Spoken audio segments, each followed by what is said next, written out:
Assalamualaikum warahmatullahi wabarakatuh. Di dalam surga itu terdapat bidadari-bidadari cantik dan jelita yang sudah Allah persiapkan untuk hambanya yang beriman dan bertakwa. Allah berfirman dalam surat Al-Waqiah ayat 22-23. Dan ada bidadari-bidadari bermata jeli, laksana mutiara yang tersimpan baik. Ainul Mardiah adalah seorang bidadari yang paling cantik di surga yang Allah ciptakan untuk sesiapa yang mati syahid berjuang di jalan Allah.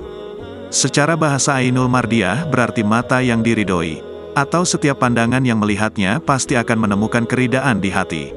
Kisah Ainul Mardiah diceritakan dalam hadis Nabi riwayat Tirmidzi, inilah kisahnya. Sebelum lanjut, jika berkenan silakan subscribe, like, dan share. Ketika pagi hari di bulan Ramadan, Nabi sedang memberikan semangat untuk berjihad kepada pasukan Islam. Nabi pun bersabda, sesungguhnya orang yang mati syahid karena Allah, maka Allah akan menganugerahkannya Ainul Mardiah, bidadari paling cantik di surga. Salah satu sahabat yang masih muda yang mendengar cerita itu menjadi penasaran. Karena malu kepada Nabi dan sahabat-sahabat lain, sahabat ini tidak jadi mencari tahu lebih dalam mengenai Ainul Mardiah. Waktu zuhur sebentar lagi, sesuai sunnah Rasul, para sahabat dipersilakan untuk tidur sejenak sebelum pergi berperang. Bersama kafilah perangnya pun sahabat yang satu ini tidur terlelap dan sampai bermimpi.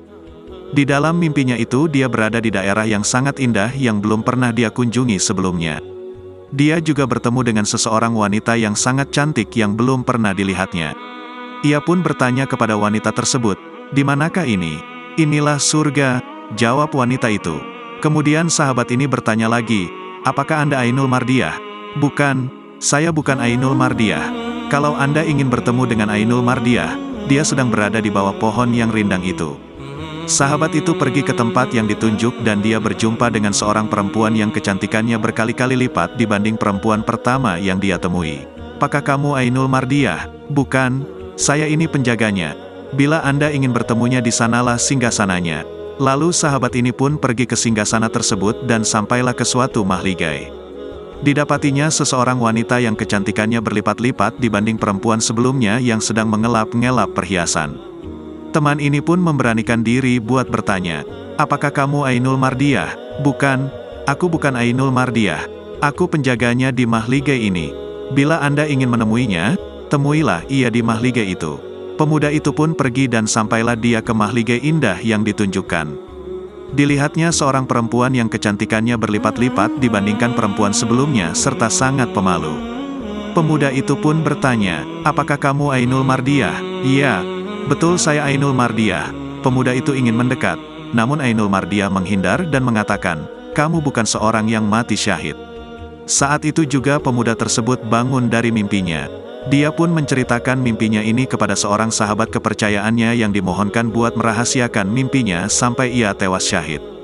Komando jihad pun bergemuruh. Sahabat ini pun dengan semangatnya berjihad agar bisa bertemu dengan bidadari Ainul Mardiah.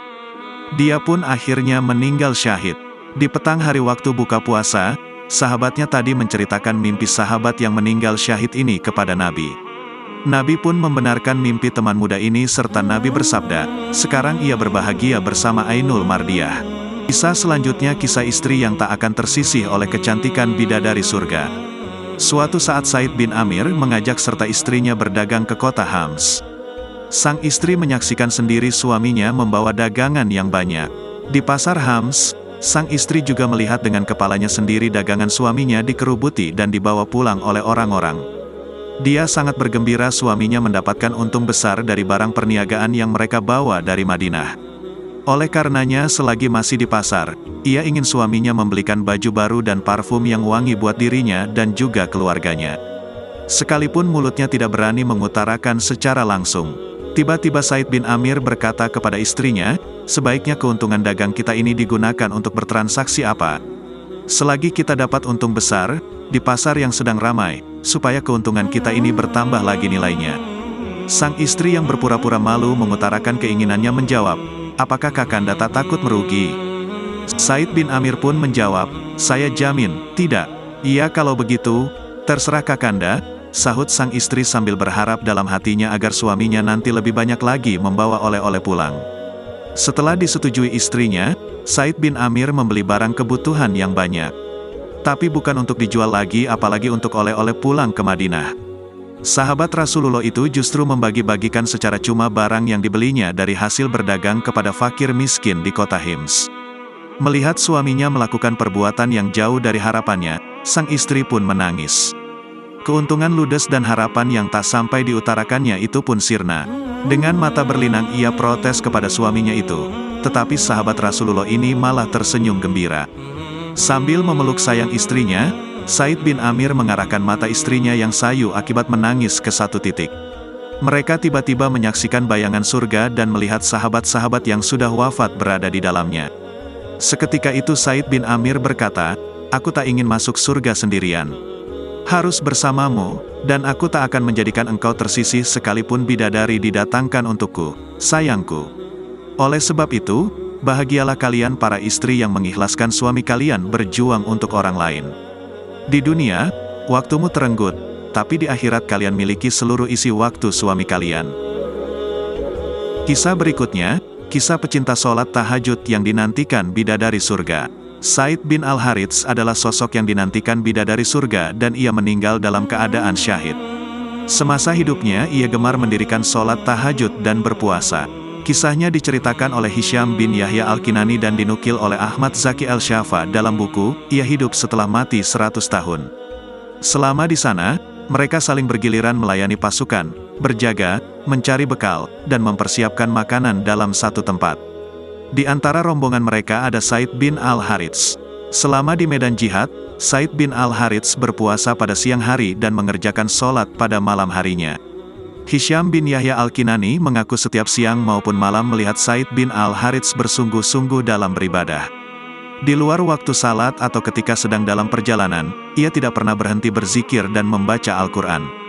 "Aku melihat Said sangat bersabar dalam beribadah dan mengerjakan sholat. Aku pun memandang remeh ibadahku dibandingkan ibadahnya.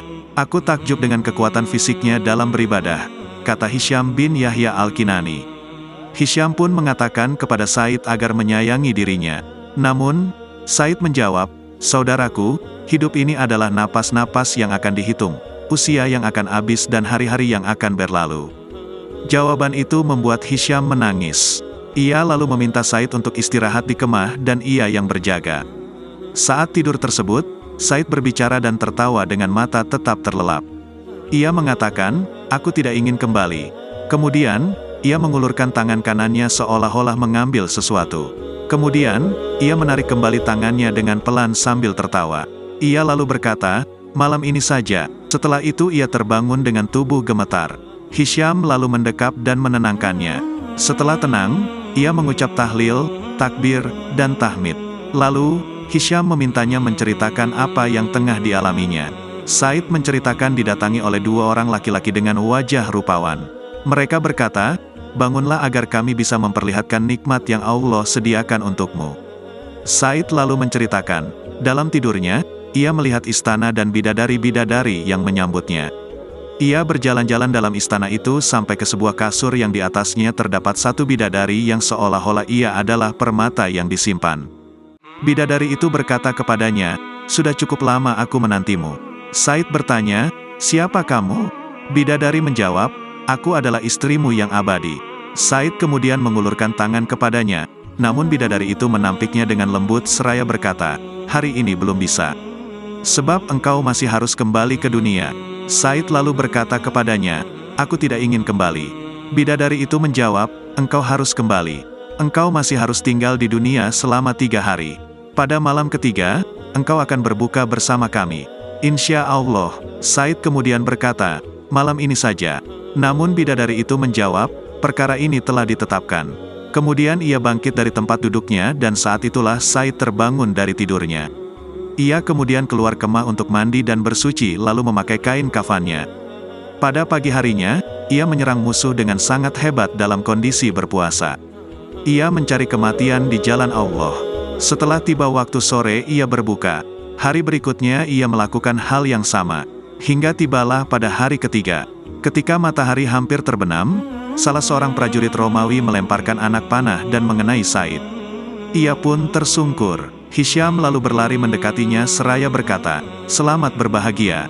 Engkau akan berbuka di istana itu pada malam hari ini." Aduhai, andai saja aku bisa ikut bersamamu.